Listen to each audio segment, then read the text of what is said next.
Como o professor Cláudio disse, sócio da Spectra, fundo de private equity, só um pequeno... O objetivo do fundo de fundos é permitir acesso a investidores que, em geral, não teriam tamanho ou disponibilidade para investir em gestores tão sofisticados como aqui ao meu lado e criar um espaço, alguns 100, 300 mil reais, você conseguir ter uma carteira diversificada na indústria. A gente tem algo como 200 milhões de reais sob gestão em 2 fundos. Estamos terminando de levantar um terceiro, agora uma classe um pouco diferente, que é um fundo de crédito, para fazer o leverage do leverage buyout, permitir que os gestores não comprem hoje só como equity, mas colocar um pouco de dívida, que é algo extremamente desenvolvido lá fora, que no Brasil é muito pouco desenvolvido. E estamos terminando de captar o nosso terceiro Fund of Funds daqui a alguns meses. A nossa carteira hoje tem mais ou menos 50 investimentos, tanto indiretos, porque a gente investiu em outros fundos, como o do Paulo aqui da Axon, quanto diretos, porque a gente co-investiu com esses gestores em alguma empresa, ou o que chama de secundário, no nosso caso, a gente comprou cotas de fundos de alguém que queria sair no meio do caminho, basicamente dando liquidez para investidores um ativo de extremo longo prazo, permitindo eles saírem no meio do caminho.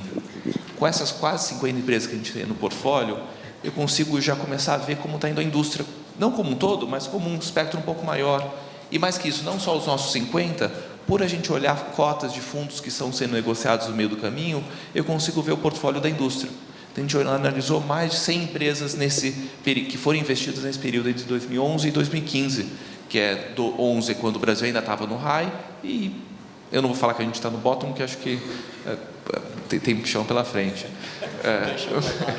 Mas, coisa interessante, todo mundo fala, pô, essa indústria não fez sentido, e talvez não deu certo, o dólar atrapalhou, então quem captou em dólar teve um sofrimento pelo câmbio, mas isso é externo, não depende muito do gestor fazer esse market timing no câmbio, até poderia fazer, mas é uma outra habilidade. A gente dividiu a carteira em empresas grandes, que faturam mais de 300, 400 milhões de reais. Nesse período, as empresas grandes investidas por private equity cresceram tanto em receita quanto em EBITDA, algo como 9% ao ano, o que, sim, gostaria que fosse mais, mas não foi negativo. Em empresas médias, em que a gente define que empresas faturam entre 10 e 300, 400 milhões de reais, cresceram nesse período algo como 14, 15% ao ano, o que é bom. Então, até eu não sou comprador de empresas, eles que são. Se vocês são empresários, querem algum sócio para te ajudar a crescer, na média tem se mostrado que num período de crise, onde que o PIB brasileiro nesses últimos 4, 5 anos cresceu em média 0, né? Ano passado menos 4, antes disso tinha crescido um pouco.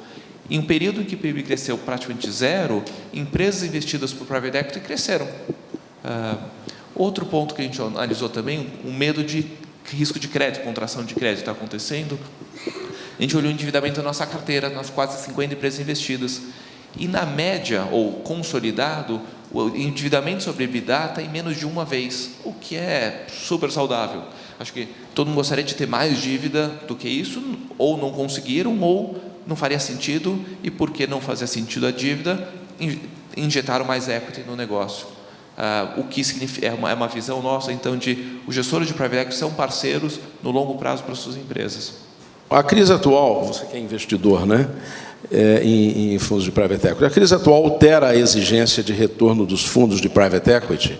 Qual é a expectativa de retorno médio esperado atualmente para os novos investimentos? Eu acho que, além de você, talvez outro possa se manifestar. Ótima pergunta.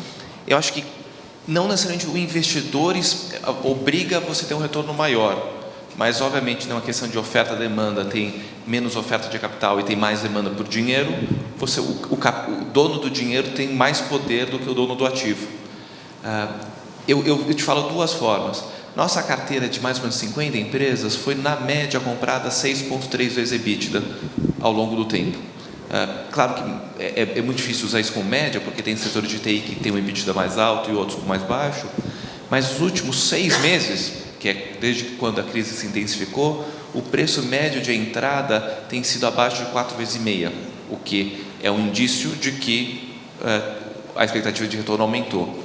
Eu te falo também de outro indício, que é os co-investimentos que a gente analisa, que são os gestores que precisam de um capital adicional para comprar, a expectativa de retorno que eles mostram nos co-investimentos. Nos primeiros 4 ou 5 anos de vida, a gente olhava a expectativa de retorno estava entre 25% e 35% ao ano.